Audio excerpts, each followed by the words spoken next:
नमस्कार विद्यार्थी मित्रों, हम कक्षा 8 में हिंदी विषय में काव्य 4 उठो धरा के अमर सपूतों देख रहे थे। हमने कल युग युग के मुरझे सुमनों में नई नई मुस्कान भरो, उठो धरा के अमर सपूतों पुनः नया निर्माण करो, यहाँ तक देखा था। आगे हम देखते हैं। डाल डाल पर बैठ विहंग कुछ नए स्वरों में गाते हैं, गुनगुन गुनगुन करते भौरे मस्त उधर मंडराते हैं। नवयुग की नूतन वीणा में नया राग नव गान भरो, उठो धरा के अमर सपूतों पुनः नया निर्माण करो। तो यहाँ कवि हमें क्या कहना चाहते हैं? तो आज़ादी की इस सुबह में प्रकृति भी बहुत आनंदित है।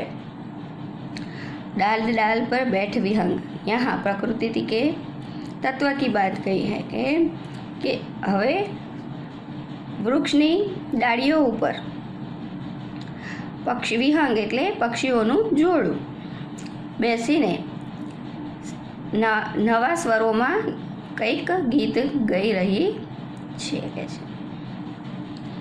पेड़ों की डालों पर बैठे पक्षियों के स्वर में नवीनता है, पक्षी भी खुशी के गीत गा रहे हैं। बागों को गुंजित करते हुए मस्त भौरे मंडराते रहते हैं, गुनगुन गुनगुन करते भौरे मस्त उधर मंडराते हैं। देश है सपूतों स्वतंत्रता के बाद।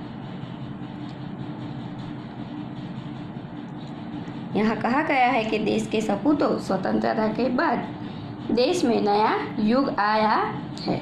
इस नए युग की वीणा में तुम्हें नए राग और गान भरने हैं।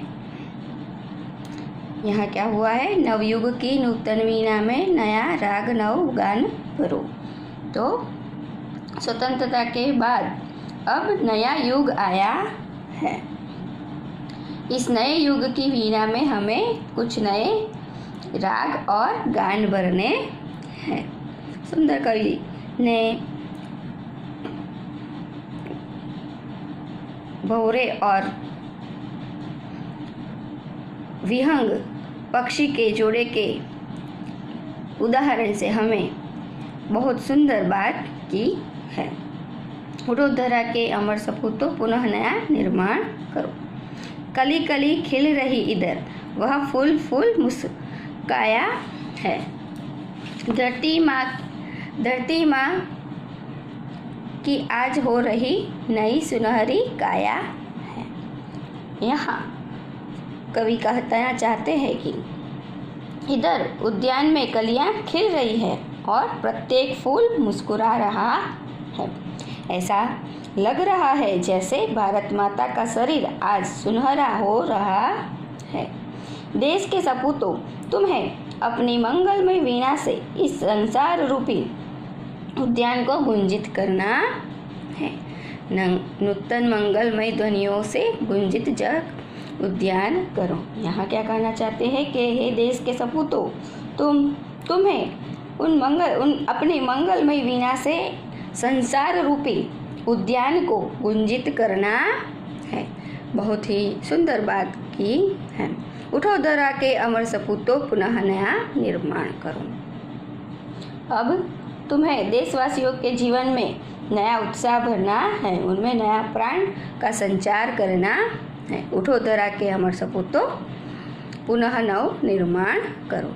सरस्वती का पावन मंदिर शुभ संपत्ति तुम्हारी है।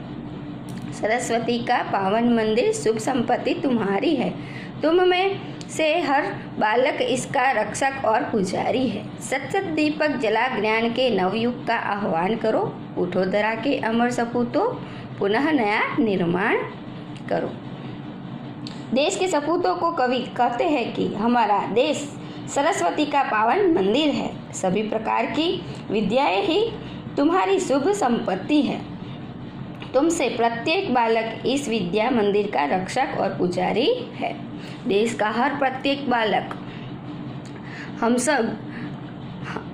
हम सब इस धरती के रक्षक और पुजारी हैं। नए युग का आह्वान करना है। अब आप बच्चों को ही अब नया निर्माण करना है, नए युग का आह्वान करना है। हे धरती के वीर सपूतों, तुम उठो और तुम्हारी धरती माता का पुनः निर्माण करो। आप बच्चे ही क्या है, आने वाले कल का आज हो। ठीक है, आप ही नए युग का निर्माण कर सकते हैं, आप ही देश को आगे चला सकते हैं। तो कभी आप सभी बच्चों को यही सीख देते हैं कि आप भी अमर सपूत हैं, आप ही भारत माता का गौरव आगे बढ़ा सकते हैं। सुंदर कवि ने यहाँ बात की है कि आप ही सूर सपूत है, वीर सपूत है, तुम ही आप ही बच्चे ही हम भारत माता का पुनः निर्माण करना है। आप विद्यार्थी कुछ भी कर सकते हैं। कवि यहाँ हमें सुंदर बात करते हैं कि आप ही वीर सपूतों के बच्चे हैं, तो आपको ही हमारे भारत माता का गौरव आगे बढ़ाने के चलना है। यहाँ कवि हमें सुंदर बात करते हैं कि देशवासियों के जीवन में नया उत्साह भरना है और उनमें नए प्राण का संचार हमें करना है। उठो धरा के अमर सपूतों, पुनः नव निर्माण करो।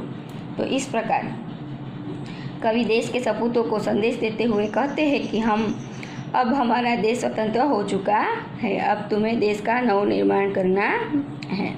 स्वतंत्रता का लाभ जन जन का तक पहुंचाना है।